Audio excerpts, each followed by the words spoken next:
Hello. Good morning, Hey. Ian. We got somebody with us. We got a guest. It's been a little while. Yeah. Hey, guys. Good to be here. Soothing sounds of Taylor Otwell. Still one of the best voices Back with in another the mostly podcast. technical podcast. Yeah. Oh, man. You used to do those man. Laravel snippets back in the office this week. Those were great. It's like every week, basically. No, I missed those. We also used to do some movie podcasts, Taylor and I. We did like 3 or 4 of those. And Yeah. I went to saw Revenge of the Sith. So maybe we should yeah. a little Revenge of the Sith, a little quick movie pod to start the show. Why were the... It's an okay movie. Why were they re-showing it? Was like the 20-year anniversary, 30-year anniversary? I think Can't it be was 30 something years. like 20 that. years? Yeah, I think it was maybe 20 years. It was something like that. Yeah. But I saw it set like some kind of record for a re-release or something. Like people clapped at the end. It was like Really? a scene. Yeah. That's what I was like, oh man, the nostalgia's hitting hard. The Star Wars franchise is just such a tough topic for me. Let me pull up the Star Wars franchise movie list real quick. Yeah. All right, Ian, And say it the again. problem... Which one was in theaters? Revenge of the Sith. Yeah, which is episode 3. Episode 3, the last of the prequels. The problem is, as much as I hate to say it, more than 50% of the Star Wars movies are bad. They're just not good. Oh, it's crazy. And the ones that are good are just so good. Yeah. Phantom Menace, bad. Attack of the Clones, bad. Revenge of the Sith, okay. A New Hope, great. Empire Strikes Back, great. Return of the Jedi, controversial opinion incoming, bad.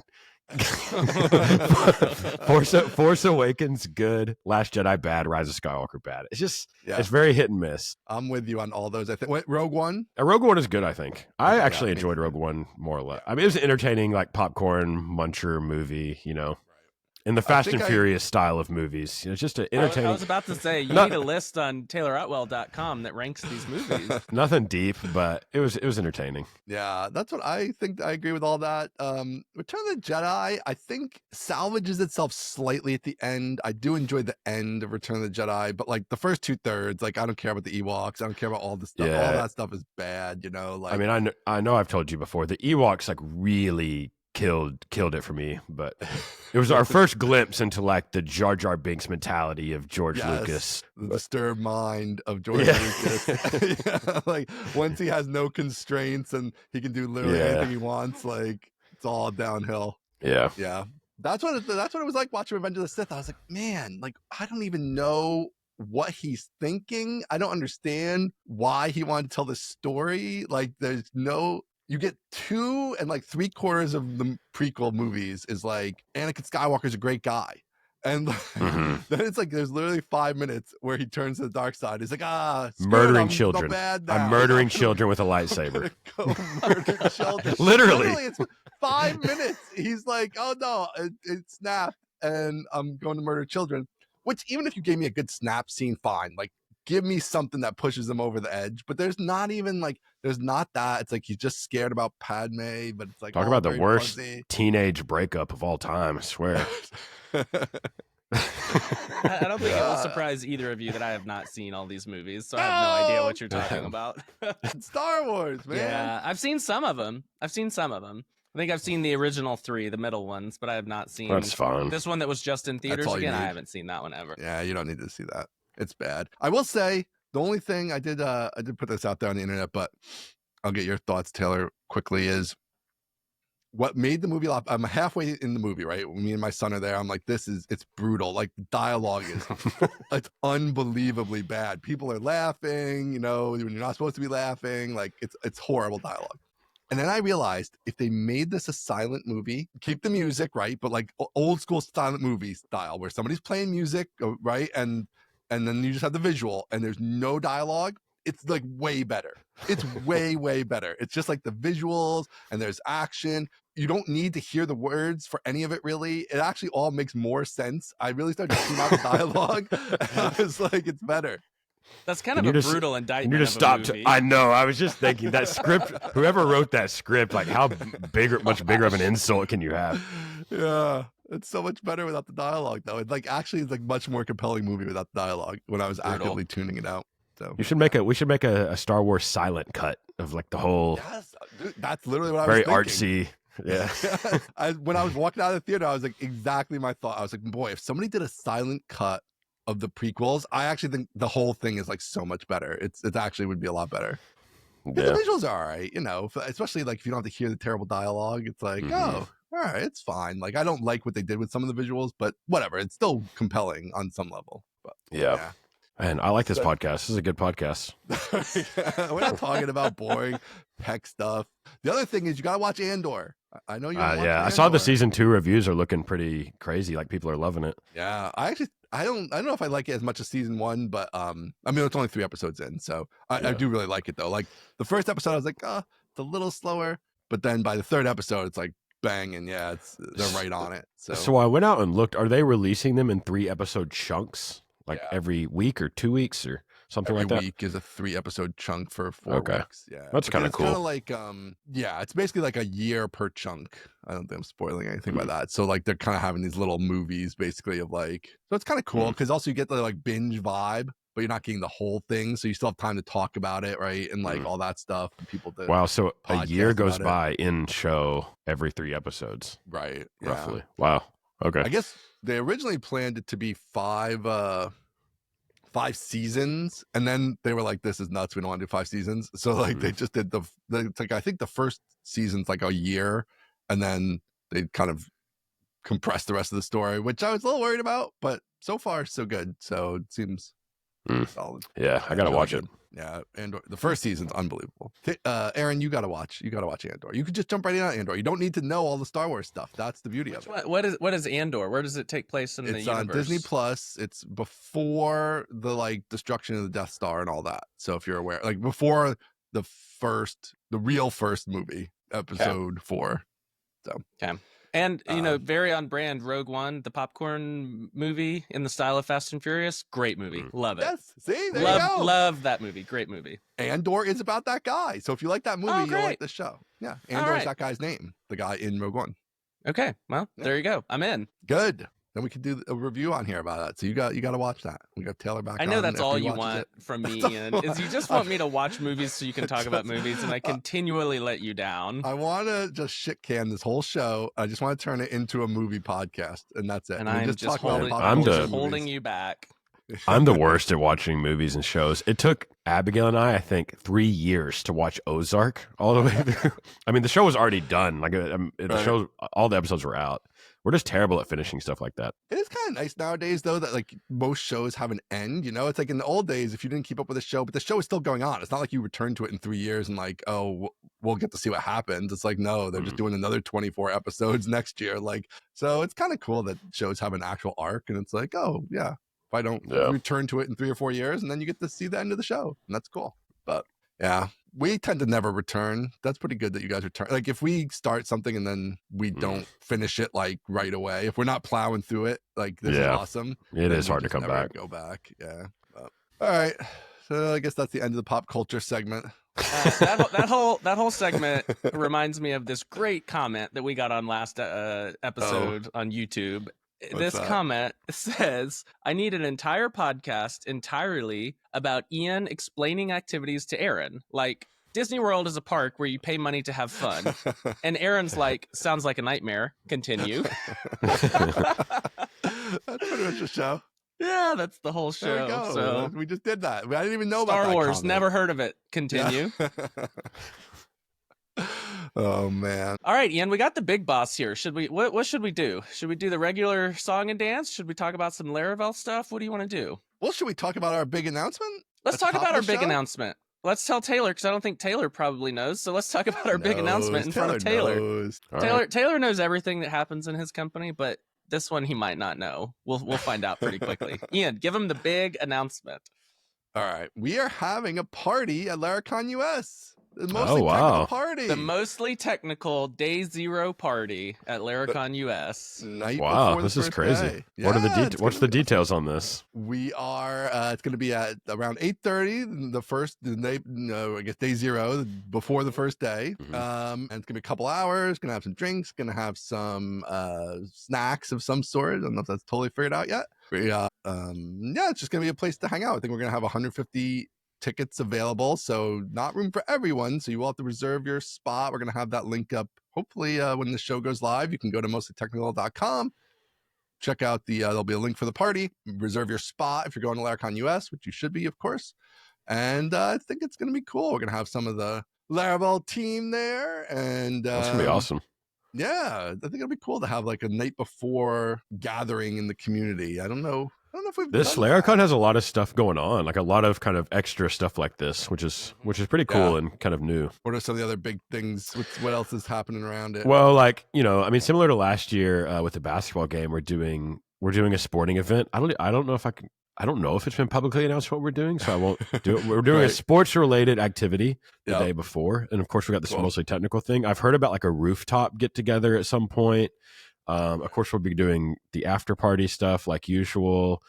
Yeah. There's like a separate vendor hall this year. It's just like a bigger, better event. Got some cool people on stage too that we haven't had on stage in a while. Like Evan Yu from Vue.js. We're gonna do a panel with me, Adam, Evan, and then we added Jeffrey Way to the panel as well. So Jeffrey Way back on the Laracon stage. So it'll be good. Adam back on the stage. Jeffrey Way back on the stage. Evan up there.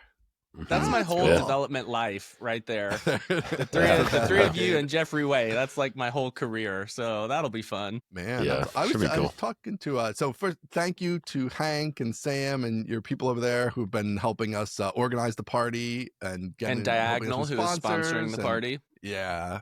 So we have, I think, another sponsor coming on too. So the party will be free, but you have to register. So make sure you register. Yes, it will be free, but you just have to register. So thanks to the sponsors. Big thanks to your team for helping us get it organized. But awesome. I was talking to them, and I almost feel like, because they were saying some of the stuff you guys have going on too, and I feel like it's like I love the format of Laracon, and I don't want it to get bigger in a sense, but then there's also like literally not enough time kind of for like all this stuff going, like there's all these like you said, like ancillary things kind of happening, and it's like, but there's like literally not enough days. Like we need more days to like fit the stuff in. So it's kind of interesting. Yeah, I'm looking forward to it. I think it'll be fun. I'm excited about the talks. I think everything will be great. It'll be my first time in Denver, actually. Me too. I've never been to Denver. Yeah. So I think I'll be moderating the panel with the four of y'all, and I will try my hardest to do a great job. But one thing I can promise is that I will not fall asleep on stage. So I'll just say that. I know. So bummer. I know. That's a low bar. Stay conscious during the Q&A. Stay conscious. Yes. I don't know. I'm going to be feeding Aaron those shots the night before and see if we can get him real tired. That's my plan. Oh yeah, that'll be perfect. That's exactly what we want to say. Oh yeah. Watch out for dog bites too. No dog bites. Yeah. Apparently, Sam Selikoff confirmed he was the one that got bit the year before. Yeah, so yeah, we're 2 for 2 on dog bites at Dax's house. Not great. It's been kind of low drama. Knock wood. Hopefully that continues. Yeah. We've had no injuries or people falling asleep. No. Yeah. Oh man, yeah. So you didn't go to Denver to prep the site or anything either, right? So now you got Hank and Sam did. They went out to Denver. They walked through the venue. They sent me pictures. They loved it. So yeah, I was good with it. So it'd be literally my first time like in the city of Denver. So be a fun time. Yep. Yeah, I like the vendor hall I did too. I think they were saying that this way it's just like that noise is its own space, and there's no issues there. Yeah, for sure. Yeah, I'm pumped. Is this the first one you haven't had to like plan yourself? Yeah, kind of. Like starting in the Nashville year, which was 2023.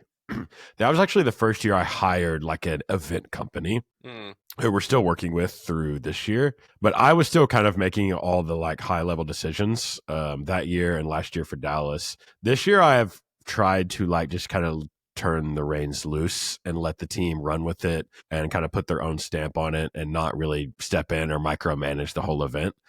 So like just the other day I actually messaged Hank and I was like, hey, what's the stage look like this year? Which is like really different than previous years where I would have been super involved in like figuring that out. So yeah, I'm trying to do that in a lot of areas around the company, honestly, where I've like done every little detail in the past and I'm trying to let other people kind of find their way now. What do you still do? PRs, I know. Yeah, PRs, like honestly, just like feature review. Like if there's a big new feature on cloud, I like go in, use it, like try to figure out what makes sense, doesn't make sense. Or even like when we're first thinking about the features, thinking about in general how they should work, with the product managers and stuff.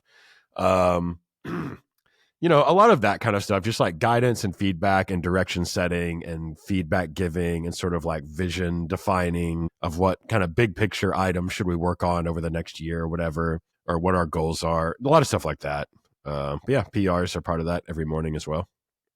Still in the nitty gritty. Do you have standing meetings with like teams, like team leads, where you do reviews and feedback and stuff like that? Yeah, I think I have 1, 2, 3. I think I have like 4 or 5 standing meetings per week. Wow. Yeah, I know. That's 4 or 5 more than you used to. Yeah, I know. It's fine. Whatever. It's. Are they necessary? No, they're not. But I have to play along a little bit, and it is good, to like see everyone and talk to everyone. And I will say we do get things done that I think would be more time consuming to like figure out over Slack at times. Mm-hmm. So, I'm not totally a downer on the meetings. I did go like 5 or 6 years at Laravel without having a single call, and things kind of went more or less fine. But yeah, it's all good. It's also like, it's so much bigger now. It's like you want your sort of mindset to seep into the company a bit, and that seems easier if you're actually talking to people, to get those subtleties versus just like. Yeah, it does also help you build like relationships better, especially for people you don't really know or like that haven't been around the Laravel ecosystem for years or even a decade at this point. It helps you like actually feel like you're kind of becoming like, there's like real camaraderie and like friendship there if you like talk to them visually and can see them, versus just only on Slack. Yeah. Whatever. I'm trying to convince myself that it's all good. Do you have all hands where it's like every quarter you have a big meeting and stuff? Yeah, so we usually do that once a quarter, roughly around kind of, we have quarterly board meetings. And we sort of give a company-wide update at those. And so we sort of repurpose a lot of that material to just present to the entire company. Nice. Because sometimes, you might imagine if you're on like the Nightwatch team or the cloud team, you might not know exactly like what other people are doing. And you might be interested in it. It is interesting to see like what the other teams are doing. Sometimes we have little demos. So yeah, it's just a time to like bring everyone up to speed and talk about what we're doing, how we're doing, things we're struggling with, things that are going well. Do you think you're going to do like team off-site type of things? Like I assume maybe do one around Laracon, but I don't know if you would do like the whole team. We actually did try to get as many people as possible, and we did an offsite, a short one last year in Fort Worth after Laracon. And we actually had a fair number of people at the time. I can't remember what percentage of the company was there, but it was a lot of people. And we, kind of did that similar thing to we do once a quarter. I think we just use that to do like go through every part of the company, how we're doing, what we're working on. And I think we're going to do the same thing this year in Denver. So we're trying to get as many people as we can. It can be tough because we've got people literally all over the place, but hopefully we can get most of us there. I like that. Is that the plan? Is like use Laracons as a way to get everyone together and then spend a few days together afterwards? Yeah, I mean it's super convenient because a lot of people want to come anyway, especially the engineers. I think especially want to come, but then a lot of other people as well. So it's just a good, convenient excuse to make it happen, around that time. And that's fun for the attendees because then, at least at Laracon US, a good portion of the Laravel team is going to be there, which is, that's always fun to see the people you see on Twitter in real life. Yeah, definitely. And that's one thing I really like about Laracon is like, if you go to Laracon, you get to hang out with like the people that work on Laravel. Like they're not all like hiding in these super secret VIP like parties where they never come out and talk to like the regular people. Like, I go out and hang out at lunch or like during the breaks and just like stand around and like talk to people. And I like that like feel about Laracon where it feels very like genuine and real and like, you can just approach anyone. You can go talk to Jeffrey Way, you can go talk to Nuno, you can go talk to whoever you want. And you see people from like, I remember, I think it was maybe the Laracon EU, this most recent one. I saw Graham Campbell and I was like, wait, you're supposed to be 17 I haven't seen you in forever. And he's just, like a normal grown-up person now. And I was Yeah. like, you were a big part of early Laravel. That's fun. Yeah, I was actually walking through the Dallas Laracon it was kind of during like the after party or the day was over, and I see him and I was like, Graham? And he hadn't even like told me he was coming. And I was like, dude, I didn't know you were gonna be here. And so I was like, here, take a picture with me. Like I took a picture with him, not I need a picture of you. Yeah, not vice versa. Yeah, pretty funny. Yeah, I love Laracons. I'm happy, sir, that you're so relaxed during Laracons because I'm not.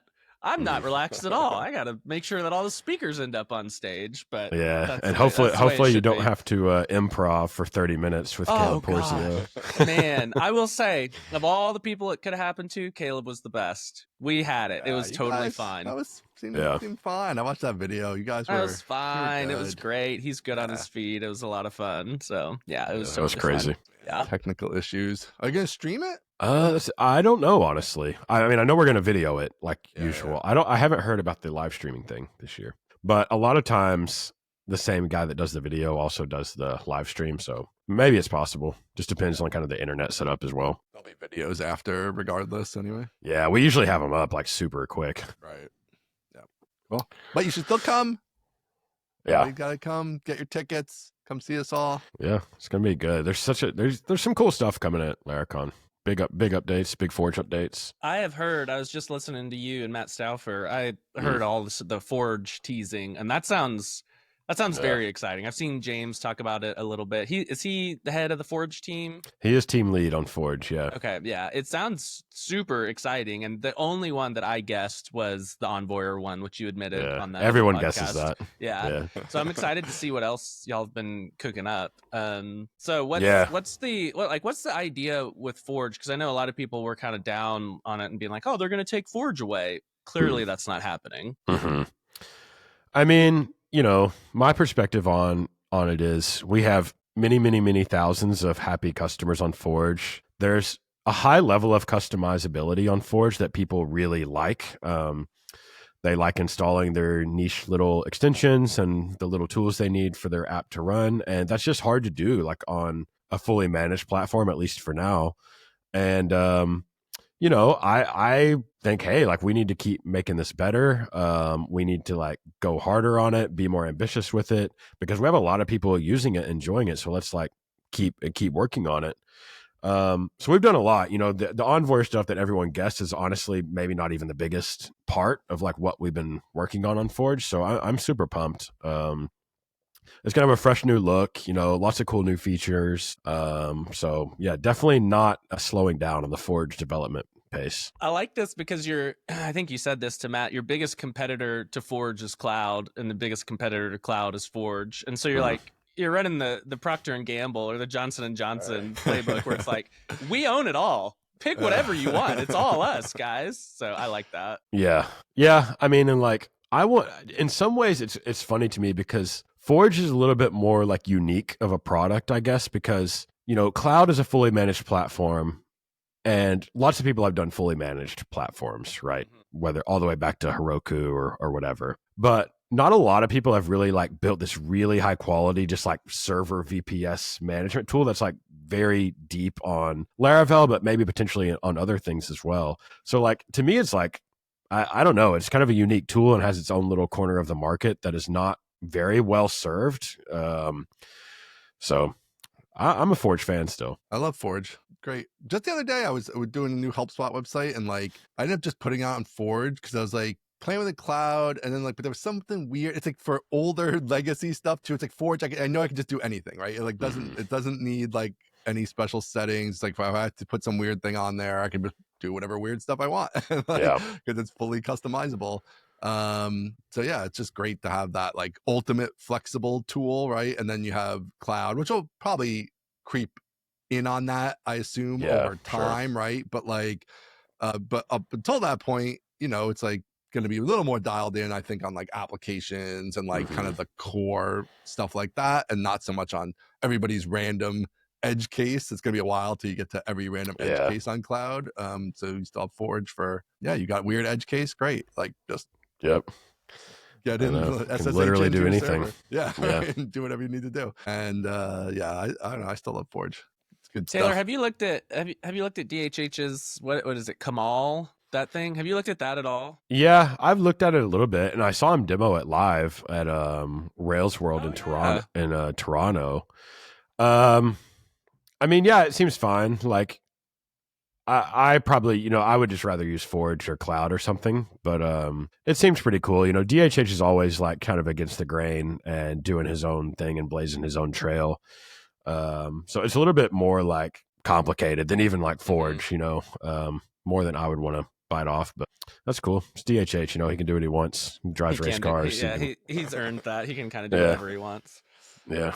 He's not so much worried at this point, I feel like, about like the usability of things necessarily either. It's like, I mean, I think with Basecamp, I'm sure he is, but these other things, it's like, this is the tool for our use case. Yeah. And if you want to come along, that's great, but he's not like trying to make it easy to use necessarily. Yeah, I think you're right. Like, it's not like it's not built for the same reasons that Rails was built. It's like more ideological against the system, like against the corporate, like man it's that's more like of a overcharging us. than a It's more of a something.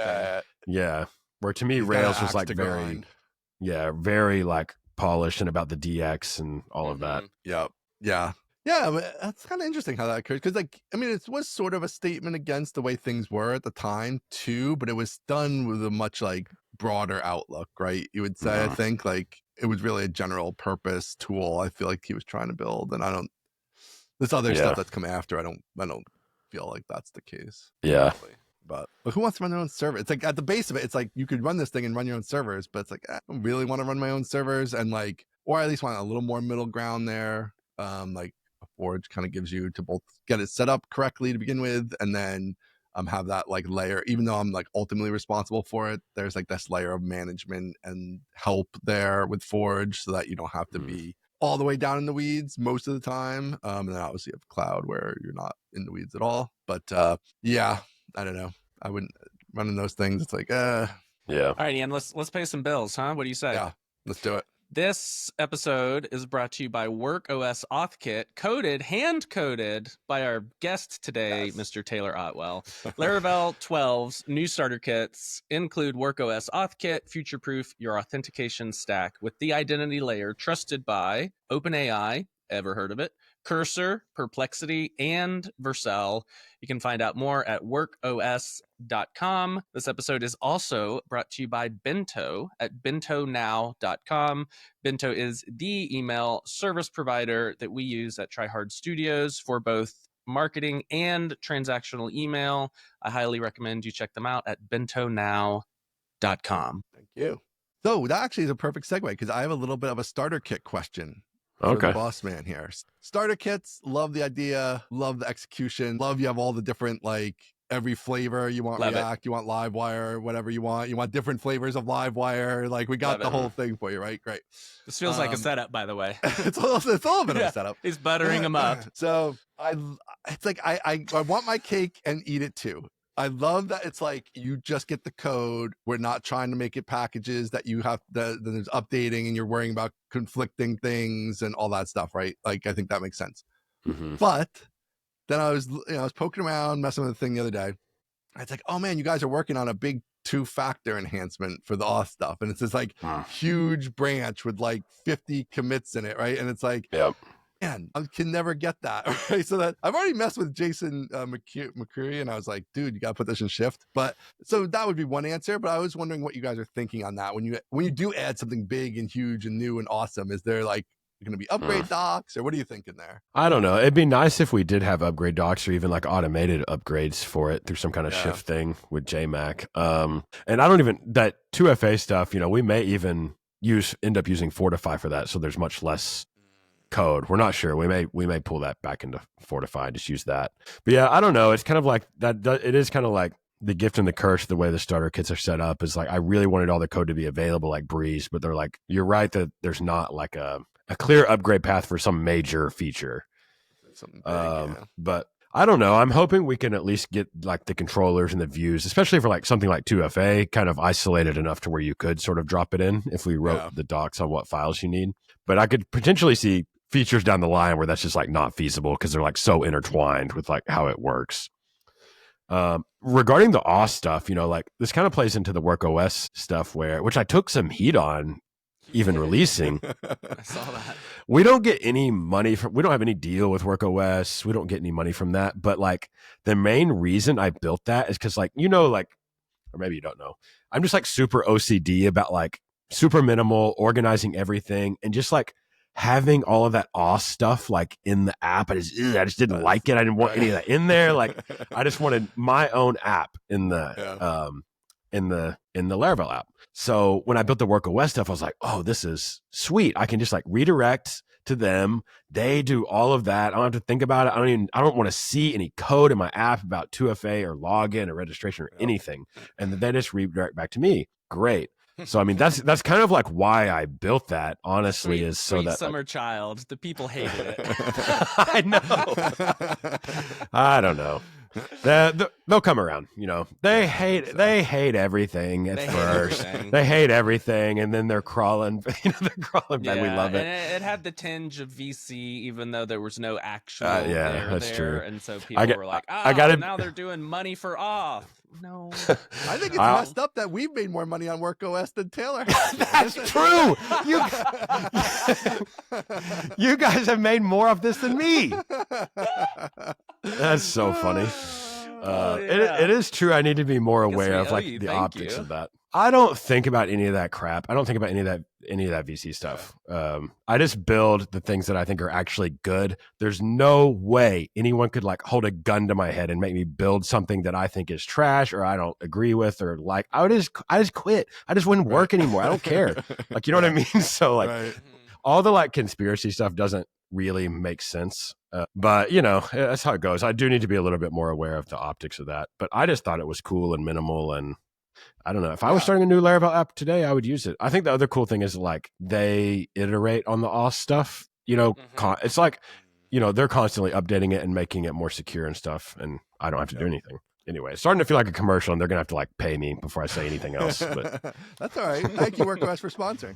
Yeah, thanks for sponsoring the show. I know I should think about that more. I always I went on a little thing where I was like, oh, I don't want to ever deal with auth again. And then I was like, there was like, it's sort of tricky to get set up, and then it's like, we'll just use Breeze or whatever the Laravel thing is, right, at the time. But yeah, nowadays maybe it makes sense. I mean, now that you've given us the super tight integration, it's like maybe it's just back to WorkOS, and like that stuff is so critical. It's like everybody's trying to hack you all the time now. Even like littler projects, like so much is automated and everything that like having that off your plate. If you have a use case where it's like a pure SaaS and like it's no problems, I think it's also like, I don't want to beat a dead horse too much, but I think like when I look back on Laravel and like as we grew and eventually as we took funding, I see now that like, I think the whole Yagni approach is like kind of true at a lot of the time, but there are things I wish I had done more like forward thinking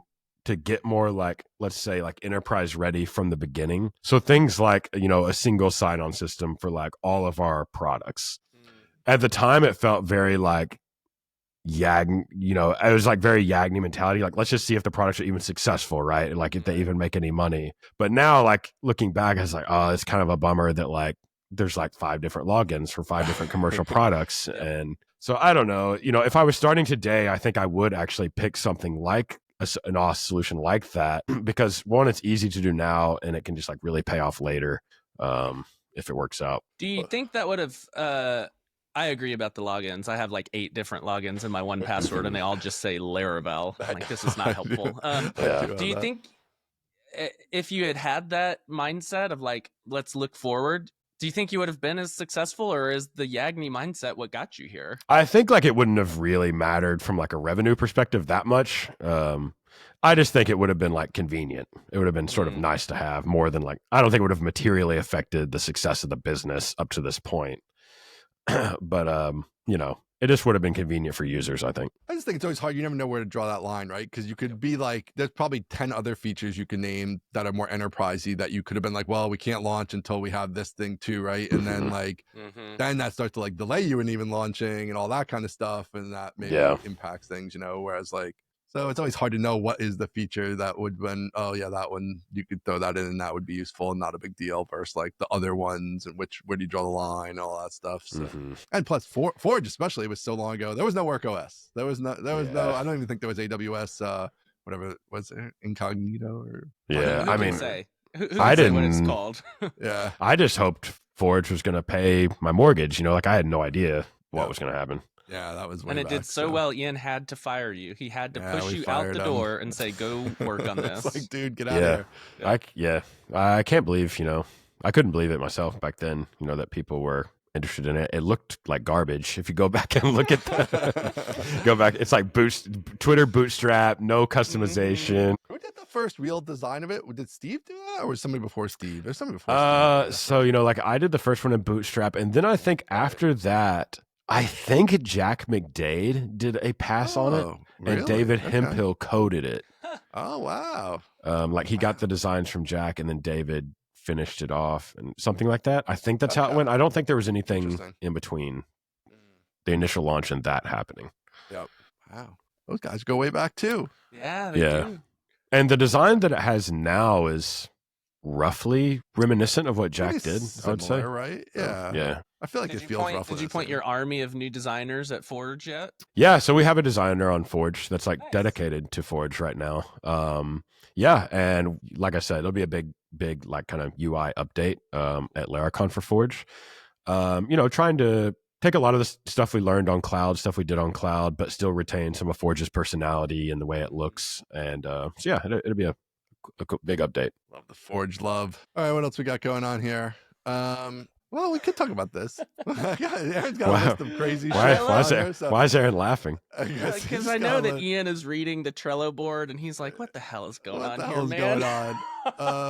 We'll start with the one I put in because I'll be curious. Okay, I put in 6 things, and we're going to start with the one. Hey, you want me to run the show? We're going to start with mine. I want you to run the show, so keep it's going. Still about you, so don't worry. All right, then I'll let it slide. Because you had a tweet, I believe, or some form of post that was your ChatGPT history, your sidebar. Oh yeah, I did. And you got, so I guess it's interesting to see how people use ChatGPT. At first, I was like, I think I even wrote in the notes, I was like something like Aaron's boring or something, ChatGPT history. And I was like, oh, let me delete boring out of there because it's not exactly boring. But that's a little aggressive. I saw that tweet. Yeah, but he's got read only attributes in Laravel, exporting videos from DaVinci Resolve, video short description naming, having sin nature. Oh yeah, I remember that one. Mist and sound effects, click exercise tips. So you got a health thing in there. That's what changed my mind. I was like, everybody's got a health thing in the ChatGPT. Everybody's got a health thing. So I was like, how does he not have a health thing? But then I saw that. I was like, okay, he's got a health thing. It's not that boring. We're good. You got Leland, Cyprus, and Texas. You got a bunch of random stuff. I got to pull up mine. 32-foot gate feasibility. 32 that one was foot funny. Gate feasibility. Turns out it is feasible. And for context, it is a rolling gate across a driveway. That's what I was after. See, I don't like that. I picture it vertical. Like you want an emperor style wall, 30 foot high. I mean, I kind of do want that. Taller than the walls between us and Mexico. It's a giant wall. Yeah, that's what I was picturing. And I'm going to make my neighbors pay for it. That is for sure. Yes. Yes. No, we got this driveway that opens to an alley, and right behind the alley is a major road. And so I want to put a gate up, but the driveway, like our property line, is kind of on an angle, and so that makes it really long. And so I needed a 32-foot gate, and I wanted to see if it was feasible. And it's feasible. Is it a break in two gates? No, I think it's going to be one roller? big rolling guy. Like you're pulling like a truck in there kind of thing. Yeah. Okay. So that's the plan. ChatGPT is down actually, so I can't even look at my history. Oh no. Mine. I don't have anything too interesting in mind. Mine's more boring. I have some stuff about Star Wars prequels. I have writing some stuff for the HelpSpot website. Boring. Mine's way more interesting than that. A simplified pool automation plan. That's a good one. Mine has I don't even. I have a health thing, but not for me. For my son's pitching arm. Then actually, I've got a health thing too. I have it on my phone. My first one is I got modern outdoor design concept. Then I've got Crestor Steady State Time, which is a cholesterol medication. these Laravel guys, we're getting old. I don't know. Oh boy, aren't we? Oh, that's funny. I have a permanent project in the sidebar. You know, you can make projects now, like to organize stuff. That's just called gallbladder. So that's got my cholesterol medicine, which is what you use. We got to for the get some young guests and, on the show. Yeah, we're getting old. This is a geriatric podcast. I'm researching Sin Nature. You have no gallbladder, and Taylor has high cholesterol. Like, we're not the most interesting people in the world. But it is funny how just interesting how it's sort of seeped into your life, you know, and you're just like using it, like popping in and using it on I use stuff it all the time. All the Mhm. time. It's definitely dramatically hurt my Google usage, which Google was already doing themselves, you know, with like it's just being like impossible to find anything, just all the ads and boxes and stuff they have there. But yeah, it's definitely anything question like it just goes right to ChatGPT. Oh yeah, it's destroyed my Google usage totally. Yep. Yeah. Speaking of AI, Ian, did you watch that AI video I made? Yes. And you liked it? Videos. I like that one too. You're AI. hitting on all cylinders right now, sir. We love it. Very good. That's I don't know great if you saw news. this, Taylor, but Aaron made a video about how they use AI at TryHard. Okay. And it was cool. It's like I mean, maybe it was a little bit of code. I think you did mention the coding stuff, but it was also like kind of all the other ways that you use it to kind of optimize. I guess it is a lot of it was coding, but I didn't even think of it as coding because it was like more like you were building tools to do things. And obviously it was creating code to do those things, but it was not like you were building an app and it was writing the code as much as it was like you're how do I having integrate it into our you're writing software. commands to like process videos and make transcripts and all that stuff. Yeah, that was cool. How did it go? Did the people like it? Yeah, people liked it. I think Reddit complained that the thumbnail was cringy, and YouTube had the highest click-through rate ever. So it's like, who do we listen to here? But yeah, it's doing well. And I did change the thumbnail to see if it would do any better, and I don't think it's done any better. So once again, maybe don't listen to Reddit. But yeah, it's been doing great, and a lot of positive comments. I feel like cringe thumbnail is like that's what you're supposed to do. Yeah, like that's what they all are. They're all like, oh, that's weird, and that's why they work. Yeah, but Reddit hates everything. Yeah. What are you guys using, Taylor? What are you using for your AI? Are you like coding wise? You going between ChatGPT and not, or are you Cursor, or what are you doing? I'll pop open Cursor like if I'm actually working on a Laravel thing and I want to try AI. If it's something quick, like how do I do this, and it's just like it's going to be a few lines of code, sometimes I'll just use ChatGPT directly and like copy it out. But yeah, the other day I popped open Cursor. I don't know. We got a PR to Laravel, and it was the auto discovery of the HTTP like API resources that are linked to your model. So usually we'd have your model in like app models user.php, and you have your resources in like app HTTP resources user resource or something like that. Someone sent a PR to like find those based on convention. So if you know you have a user model, you kind of know where the resource for that is, but it assumed like the app directory was the name of the directory instead of like, you know how people do the DDD stuff and blah, blah, blah. They go down all these rabbit holes. And I wanted it to be like more generic so that no matter where the models directory was, it just found the closest like sibling resource, if that makes sense. So I popped open Cursor, like explained that, and there's like bam, bam, bam, one shot, good. I changed like the styling a little bit to be kind of Otwell style, and then shipped it. So yeah, I'll pop it open occasionally. I use it to write a lot of boilerplate stuff too, like tests. At least to get me started. So not all in on it, but still poking around. Yeah, you're probably not coding as much as you were either. Yeah, that's true. The team uses, we have a Cursor license for the team. So I think a lot of the team is using Cursor pretty much every day. I just started using Codex. Have y'all heard of this? It's like a command line tool from OpenAI.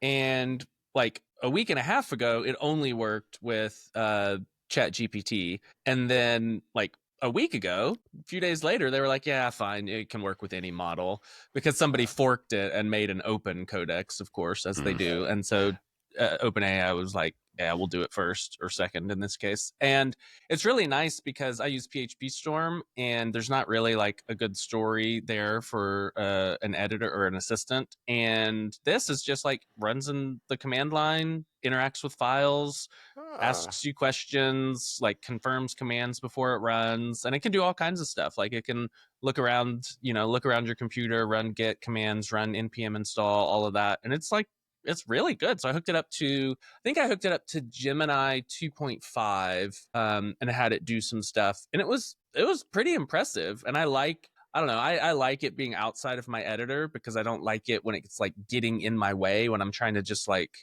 hand write some code. And so I find that this is a good trade-off. I check that out because I definitely, the worst part about all of these editors for me is that they're not PHP Storm. I know. I greatly prefer PHP Storm. And so it's like, oh, like Cursor, it's so VS Codey, obviously. And like, it's like, I don't really care for much of the VS Code sort of mindset. And so yeah, maybe that'll be something to look. I know Anthropic had a thing like that. I didn't realize OpenAI did. I saw OpenAI is looking to buy that Windsurfer thing too or whatever. So I guess they'll probably have their own VS Code knockoff entrant at some point as well. But yeah, maybe I'll try that. That's interesting because that's fine. Like you said, it is annoying sometimes when the chat window is like overtaking the like code window, and it's like you got a lot of stuff going on there. So just in the terminal, it's or you fine. type out like 4 characters and the autocomplete's like, here's 100 lines of code, and you're like, that's none of that is what I was gonna say.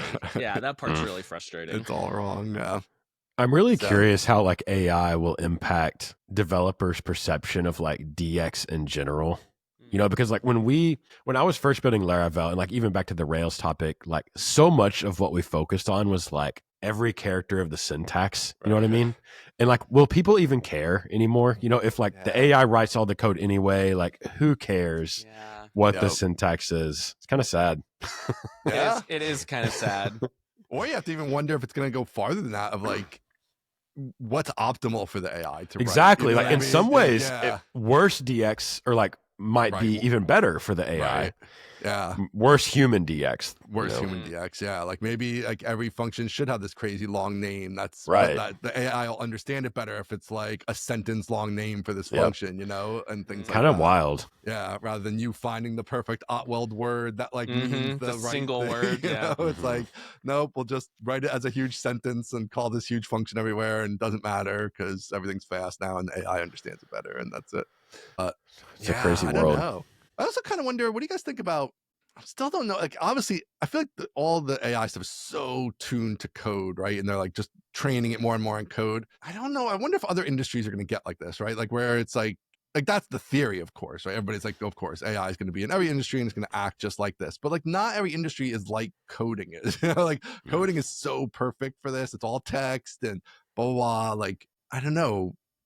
Maybe it will be. Maybe it won't be. I'm so torn on like, I don't know. Can you replace the doctor? Can you not? Can you replace like, obviously there's physical things that'll be harder to replace, but I don't know. I feel like coding, there's a huge corpus of data on which they can train. And I just don't feel like that's the case for most industries. And with coding, like you can run this AI and then you can verify if the output is correct. Like, do my tests pass, or does the app work, or however loosey-goosey you want to do it. You can verify, yeah, the thing works. I feel like with everything else, except maybe like math, it's hard to just verify if it works. So like you have it right, you're an attorney and you have it write a brief. And it's like, first of all, what's a brief? I have no idea. And then second of all, it's like, was it right? Was it good? Who can say? Good luck. Go present it. I don't know. It feels weird to me. There is some tricky stuff there, like with a legal brief, for example, right? Where if one word is wrong, that word could be incredibly important and change the entire meaning of the whole and thing, lose hundreds of millions of dollars. Right. Yes. And it's not like quite like code where you can have like a unit test that's like ensuring that the thing you want to happen is still happening, even if it happens in a weird way that you don't understand, or you wouldn't write it yourself that way. At the end, it's spitting out the correct value. Whereas like in a legal contract, it's not true. And if like you miss that, it's that word is off, it could be incredibly expensive. So yeah, I don't know. Yeah, I just saw that, like, I just saw the other day, Bill Gates predicted a 2-day work week within the next decade for most people. Next decade? That seems like so incredibly far-fetched to me. Yeah, so far-fetched. No way. I mean, there's just not even like, society would have to change dramatically to even allow such a thing, first of all. But like, even putting that aside, yeah, just most people's job. Like, I don't know. Has Most people AI don't have unlocked a jobs 2-day like that. work week for anyone on the entire planet thus far? Like, I don't think so. kind of think no. No. And with the economics, I mean, I just feel like, okay, if in an industry where it creates huge efficiencies, if it goes traditional tech, it's just gonna actually make more jobs in that industry, but not necessarily like less work. Or if it does go the route of replacing, then it's not going to be like everybody has 2-day work week. It's going to be like, well, there's 20% of the people working 5 days a week like they always were, but there's just 80% less of them or whatever than there were before. But everybody working 2 hours at the same, or 2 days at the same salary, I don't know. That seems weird. I don't know. That's never going to happen. I feel like people are already only working, 40% of their time when they're at work. So they're not going to give them 3 days off. No way. People get nervous about this. I had someone DM me not too long ago and they were like, I'm really depressed. I'm on like anxiety medication because I think the AI is going to like destroy my career that I worked so hard on. And I was like, I don't know. I didn't know what to say. I was just like, I said something like, do you pay for any AI generated app now? Like, have you even seen a good AI generated app once? No. The most impressive thing is that Peter Level's flying game so far. Yeah. Like, I don't know. I use AI every day, but obviously it's just still such a long way to go. Yeah, it's a useful tool for sure. It's like another tool in the bag, but I don't know. Like, even with HelpSpot, it's like, this is the thing. I think I've talked about this a little bit on the show, but it's like, man, 2 years ago, I was like, oh, that's it. Fold it up. Like, everything's just going to be AI customer service, right? And like, all the customer service tools have added AI, but like, hasn't replaced us yet, and like, I think there's a lot to do there. And I think customer service, much like coding, is one of the areas where you could see some big changes, but it's also not like an overnight thing. And also just, there's still going to be a place for the human aspect. There's a lot of things that just aren't AI-able, like that are just, everything is a one-off. Like, we have a lot of customers where like every request they get is a one-off. So like, that's not true. And like, whatever, a SaaS app, that's not true, right? Because you're getting the same questions about pricing and how do I do thing X and whatever. And that's probably more automatable. But if you're like the Yukon library, you're not necessarily getting like a ton of automatable questions, right? So yeah. So I don't know. We'll see. But I agree. I don't think it's total doom and gloom. I think there'll be some shift. And the history, technology always makes more jobs. Like, there could be a shift in where it goes. Like, some industries go away and other ones rise up. So that could be tricky. But there are an infinite number of things that need to be done and need to be fixed and need to be made better. So much We're not working bad. 2 days a week. So much software is bad. Like, that's the thing. Like, all maybe bad. All the software developers will just be able to fix a lot of the bad software. I hope so. Yeah. Like, just make something good. Yeah. Is it Dax that's always tweeting like, if the AI is so good, why is none of the software I'm using getting any better? Like, yeah, that sounds exactly like Dax. If he didn't say it, he should have. Yeah, that sounds like him. It's true, right? Like, it is true. In the real world, like, if you just take one step back from the bleeding edge where we all want to be, like, oh, you're in linear and it's all magical and amazing. You're in Laravel Cloud, it's beautiful, it's awesome. If you just take one step back from that, it's like, oh, every other app you interact with is total trash all day long. Like, your doctor's office app is trash, right? Like, that's all trash. It's all terrible. I think it's debatable if linear's better than Trello, and Trello's like 20 years old. It's like, it's not a settled conclusion, I don't think. Yeah, that's true too. It's like, everybody just, you get the hot app that everybody copies, right? And it's like, is it even better? Nobody even stops to ask if it's better. It's like, oh, but it uses a sync engine. Right. It must be better. Right.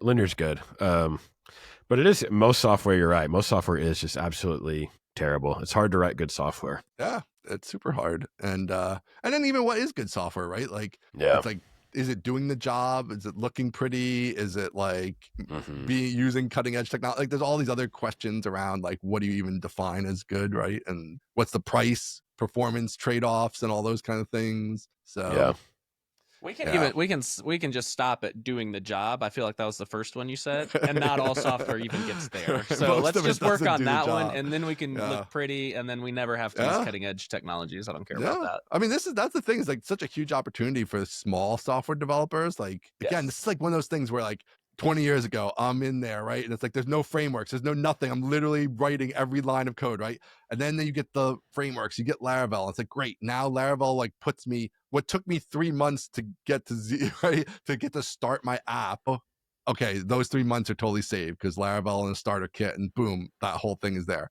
And obviously much better, more secure, all the stuff. But now it's like, okay, great. Now like the start my app part gets moved up a bit because now the AI can like jump into like the business logic right away and think things through with me and like all that stuff. So like the bootstrapper startup-y person, it's like a huge opportunity potentially. I mean, that's like what Levels is kind of blazing that trail, right? It's like, gonna build this game. Why not? I think it's the best time ever possibly to be a coder, you know, to be building software. There's never been a better time. I don't think. So not only should you learn how to code, it's like you're coming in at the best of times, really, honestly. Yeah, we're out of the Stone Ages. Yeah. So, but here's the hard part. You still got to have a good idea. So, how do you? That is the key. That's what most people's ideas are bad. That's the whole problem. AI is not fixing that for you. All right. So, how do indie hackers have better ideas, Taylor? Tell us. Okay, so I think one thing I see a lot.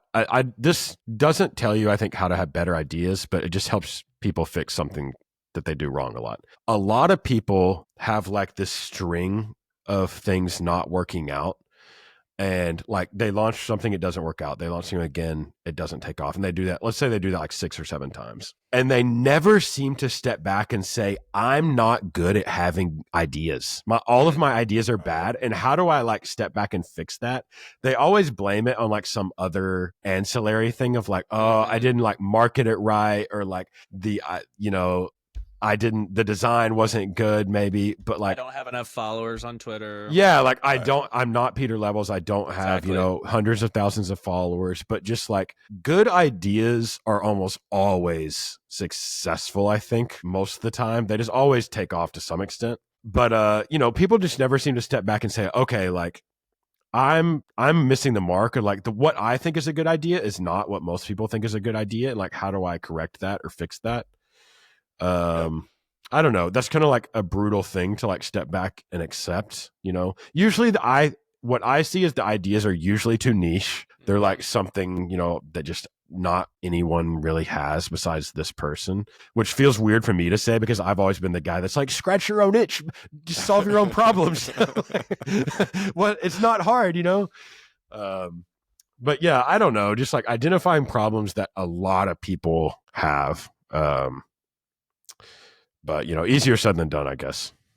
Obviously, everyone would love to do that. But a lot of the low-hanging fruit has been done.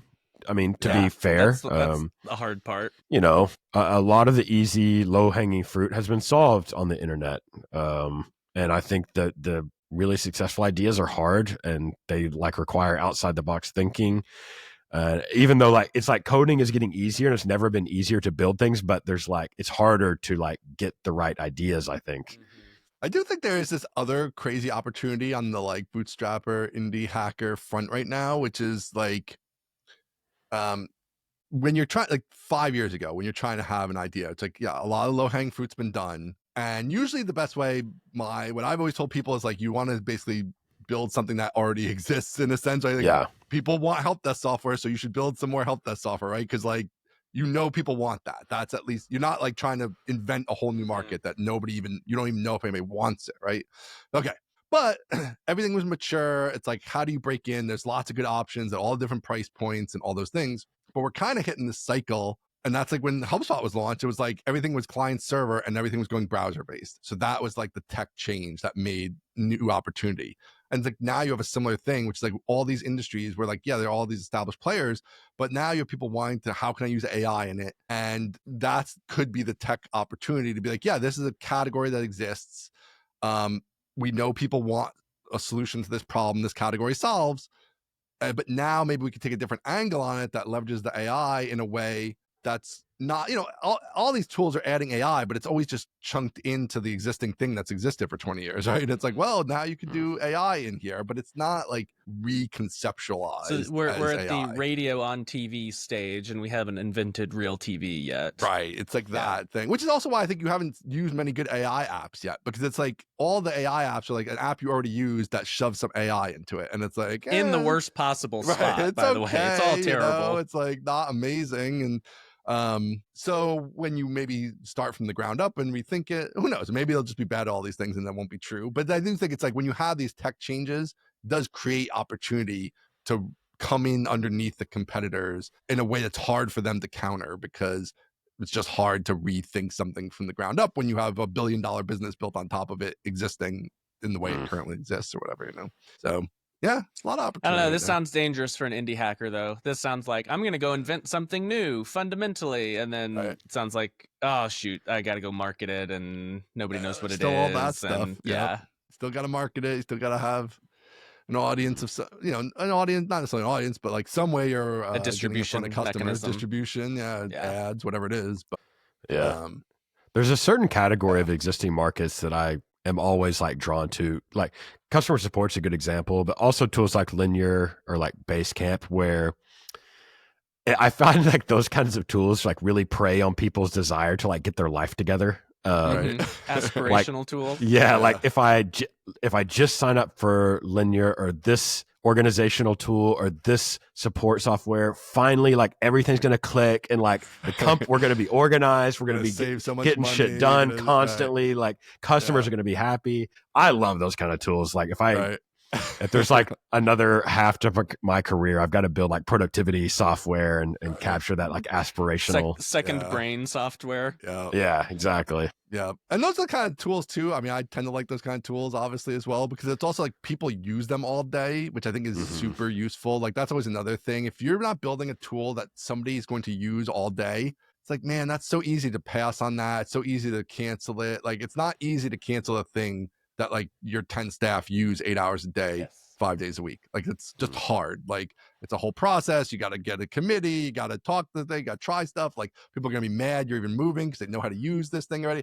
Like it just creates an amazing full amount of lock-in that like, oh, I built this little widget and it automatically does something for you, and you can check back with it every 2 months. You can just check in and make sure it's doing the thing. It's like, I don't know. That sounds like something that's super easy to cancel. It's like, you're not even going to remember you have the thing. I don't know, But yeah. Taylor, you got to bully Adam into making project management software. That's what I want to see him do.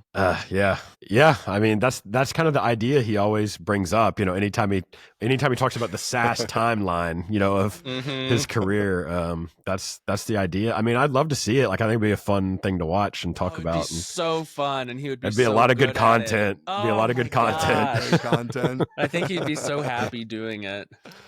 I want to see him go head to head with DHH. Oh man, that's like the ultimate. He wouldn't do it, yeah. I do think like it puts some serious pause on like the idea of like backstabbing dad to build try to build this empire. Man, that's what would make it interesting. That's how you get a movie made about it, Then you have like DHH and Wathan and Schwarzenegger's playing Wathan. We need AI Schwarzenegger from like 30 years ago, Yeah.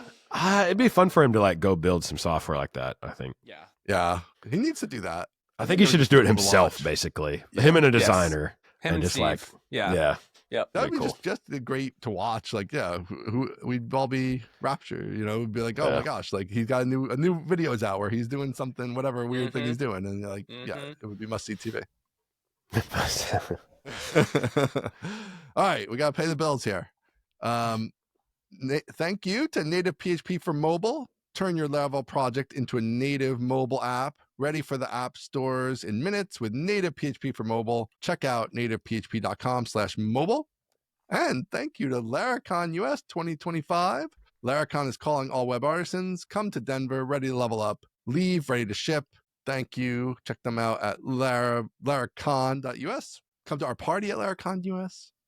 I've got late breaking news on the party. Oh, okay. The party is sponsored by Diagonal at godiagonal.com. And we got a little blurb for them. We're not going to read it every show. We got a little blurb for them. We're going to put it on the event page. But these people are making the party possible, so we want to thank them. Diagonal is building the future of customizable software for businesses. Come meet the team: Brannick, Wykes, Owen Conti, Andreas Santibanez. All these people I know from Twitter, and I've never said their names out loud.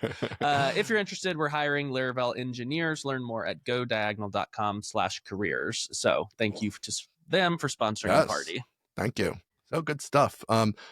Speaking of, well, let's just talk about sponsor some more. Native PHP.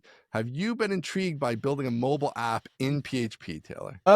I think it's super cool. I haven't personally had the opportunity to like do it, because I don't have an app ready to do with that. But it's just wild that, Simon at Native PHP was able to actually get that done. That is just and published in the App Store. Yeah, I know. Apple lets him get away with it. I don't know what kind of dark magic he's pulled there. It feels like that should be allowed, me either. Yeah, that's wild. Yeah, I'll be real excited one day when the Laravel team is like, yeah, we got a native app for cloud and it's in native PHP or something like that. That would be wild. I know. I'm excited to see somebody do a big app in that. They've done a lot of very impressive like proofs of concept, but I'm ready to see someone push something out for real. You ever have any mobile app ideas just in general, Taylor? Not really. No, not outside of just like mobile apps for Forge or cloud or something like that. No, I really haven't. I don't know. Maybe my consumery. Yeah, it is kind of. I've never even tried. I've never even started hacking on something that was intended to be mobile. Mobile game. Maybe that'll be your second. Hey, that'd be fun. Yeah. All right, we got a couple more little items here. I don't know, Aaron. Maybe we'll save. You want to save the meetup, or you want to do the meetup? We can save the meetup. We'll save the meetup. Let's save the meetup. We'll do a few little short guys, and then we can get Taylor back to work. Yeah. All right, Tina Fey and Amy Poehler. What's the deal with them? Did you meet them? We went. This is a topic. This is a topic. We went to their show on Saturday night. We went and saw Tina and Amy live in not concert, but live in person, and it was fantastic. So they're doing a tour.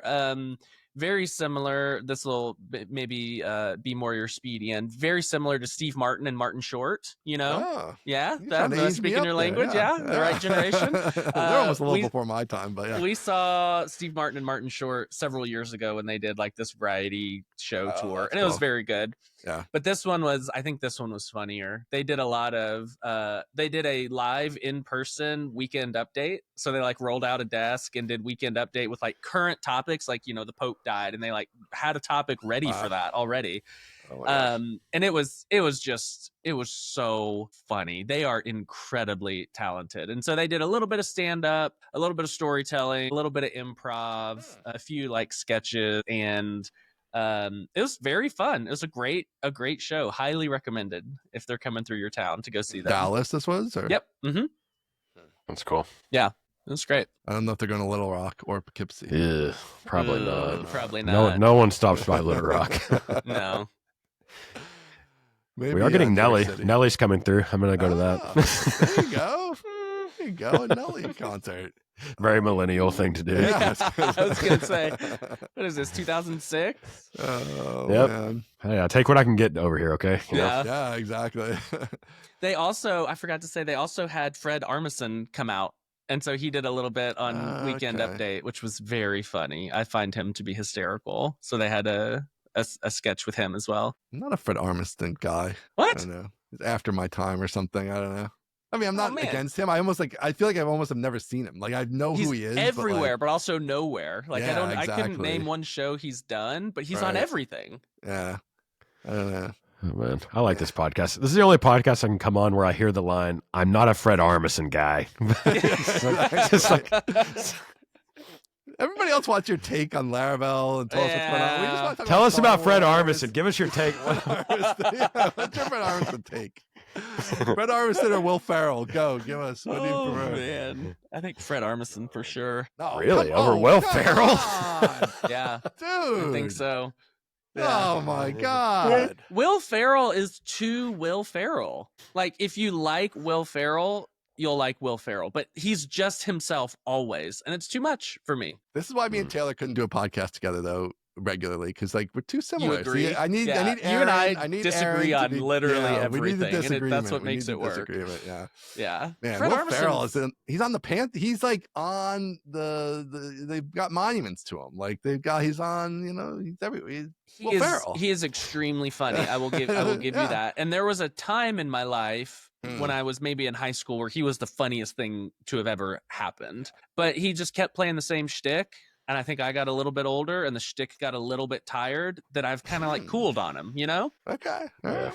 I don't know if he's done much lately. I mean, he's kind of been all, I don't know what he's even done in the past. Like, he did like the Lego movie there, but even that's like 10 years ago or something now. So yeah, I'm sure he's done some stuff. He was at his peak, obviously, 20 years ago or whatever that was, where he was like Elf and, all those Wedding Crashers and all those things. Yes.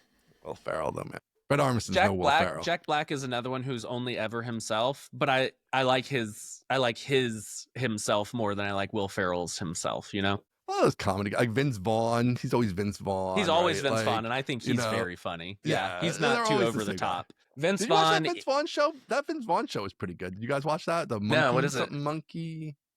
I don't know. He's in Miami or the Keys, and he's like a cop, and like a bunch of crazy shit happens. It's like kind of a little bit out there. It's an Apple TV show. It's pretty good. He's still Vince Vaughn, but it's a little more serious at times, although there's some comedy stuff. The most recent thing I've seen Vince Vaughn in is Curb Your Enthusiasm, the later seasons, and he's great. In that. He's great. I somehow never watched Curb Your Enthusiasm all the way through. Me either. It's crazy. What? I know. How am I the guy that's seen a show that you haven't? I'm the biggest Seinfeld guy, but like I haven't seen Curb all the way through. Oh, guys, y'all have gotta watch Curb. Yeah. Don't watch it with your kids, but you've got to watch it. The old school type show, it's like, there's like 12 seasons or something, and like there's a lot. It's like 200 episodes. It feels like overwhelming now. It's like, if I start it, it's gonna take me 2 years. It's great. I know. I should watch it though. I don't know. All right, final update. Rock wall project. I don't know if Taylor has a rock wall. A climbing wall? What do you mean? I don't know. I think he means a climbing wall, but I'm not sure. Well, Ian, I posted on X.com the Everything app, but you probably didn't see it. I didn't see it. What's going on? Unbelievable. Yeah. I built a climbing wall for the kids. Shit, you built one. It's done. It's dusted. It's on the wall. Wow. So I noticed in the house. Okay. So my oldest are almost 4, and I noticed my son was starting to like climb on shelves and stuff. And so like in their room, in their closet, they've got this set of built-in shelves, and they like to go and like play in the closet. And one time I opened the door and he was on the top shelf hiding like the shelf. I'm like, okay, that's the way to do I love the energy, but we got to direct it somewhere profitable, So I ordered just like a set of climbing rocks on Amazon. And then went to Home Depot and got 2 little sheets of MDF, because MDF is really smooth, and I didn't want them climbing barefoot on plywood or OSB or anything. Right. And then I had them help me build this climbing wall, and we got it done in start to finish in 1 weekend, 2 solid work sessions, 1 Saturday, 1 Sunday. It was fun for me about 75%. And then the last 25, I'm just like sweating and furious. I'm like, oh yeah, hang on. We're almost done, kids. Hang on. But then we got it on the wall, and they love it. They woke up this morning. I went and woke them up, and my son, who doesn't yet speak, unfortunately, was signing climb, and I was like, oh, you want to go climb on our rock wall? And he was like, yeah. And I said, well, you got to go to school, which that sucks, but after school you can climb on the rock wall. And so they did it, they did it last night before bed, and they woke up wanting to do it again. And I think it's going to be really great for building his confidence, because he like would climb up and then get really scared, and we're there like supporting him and helping him get down, and each time he got a little bit better, but still a little bit scared. My daughter's just like up and down. So I think it's going to be a great thing. But we did a project and we got it completely finished. How about that? I love a project with the kids. Nice. Is it 8 foot? Just shy of, because of the trim. Yeah, so it's an 8 foot wall, but it's like so you 7.5 feet. You have no basement, so is this like no? This is on the main don't level rub somewhere? it in. I have no basement. Oh man! So where the heck is this thing? We have 3 rooms upstairs: big kids, little kids, and playroom. This is in the playroom. Okay. Oh, perfect. I love a kid project. That's awesome. Yeah, and it looks good. I'm very pleased with how it went. You guys have any house modifications, Taylor, for the kids? Like specific He's kid asking house ChatGPT about modern outdoor furniture or whatever. That sounds like it might be for him though. I don't know if that's we really don't. I mean, we used to build like a little reading nook or whatever when the kids were smaller, but now not really. No kid specific modifications these days. Jane's been out fishing every day, and Victoria's been riding her bike, but That's about it. Yeah, the fishing. Yeah, you live by the lake, so the fishing's built in. Y'all have So a little that's nice. fishing boat you like? Oh, that's what he's on me about that. That's what he wants. So, but to do that, like I got to have a dock built. I don't have any kind of floating dock to even tie the boat to. I don't know. It's going to be a deep project. It's going to take a lot of work. So we got to tackle the dock first and then potentially the fishing boat. And I swear by the time we get that built, he'll be done with fishing. Like he'll be not interested in it anymore. Of course. And then I'll be stuck with the dock and fishing boat. And I never really do that stuff. Well, you know what he's going to say? He's going to say, Dad, now we've got a dock. Can we get us like a ski boat for me and my friends? Yeah. That's exactly what he's going to say. Pontoon boat. Yeah, so we'll see. He's going to join the fishing team next year in high school. And, maybe this is his ticket to college sports scholarship. I don't know. It's crazy. Fishing scholarship. Amazing. Yeah, some kid in our town just signed with it was one of the LSU's like satellite schools, satellite campuses and fishing scholarship. So no way. Amazing. Yeah. That's So, wild. Is he into like the types of fish and all? Like, does he know it all? Like, is he researching it, or he's just more into the actual fishing and not so much like the fish? Around here, the kids, they're like only fishing for bass, usually like largemouth bass. So that's all he's focused on. Yeah. Is Abby okay with him having a boat that he wanders out into the lake with, or? I think so. He's a pretty responsible kid. It's not a super big lake. I can see across the whole lake almost. So it can't like disappear. No, not really. No, and of course, life jacket and everything. That sounds pretty good. Yeah. Geez. Well, it's a home project. The dock, that'd be cool. They have those ones that are metal. You just drop in if you wanted the like kind of easy version. Yeah, definitely need the easy version. Don't want any hard version of anything. A guy's back there with those pylon like drivers. Yeah, I know. And, that's like, what I'm picturing. Yeah. Yeah, the whole thing. Do people on your lake have docks? Most of them. Yeah. There's a few. There's a few docks.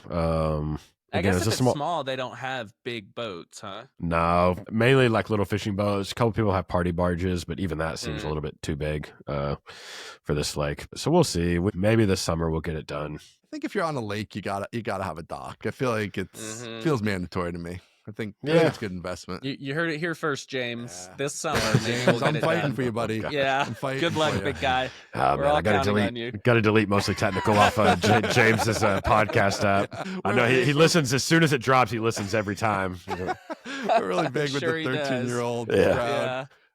With our best demo. Yeah. All right, man. Well, thanks for coming on. Appreciate it. Yeah, thanks for having me. Fun times. Yeah, thanks to the sponsors. Thanks to the listeners. Check out the Mostly Technical party at mostlytechnical.com. There'll be a link there to sign up, as well as in the show notes, of course. And we will see you next week. Thanks, everybody. Yep. Later. Bye.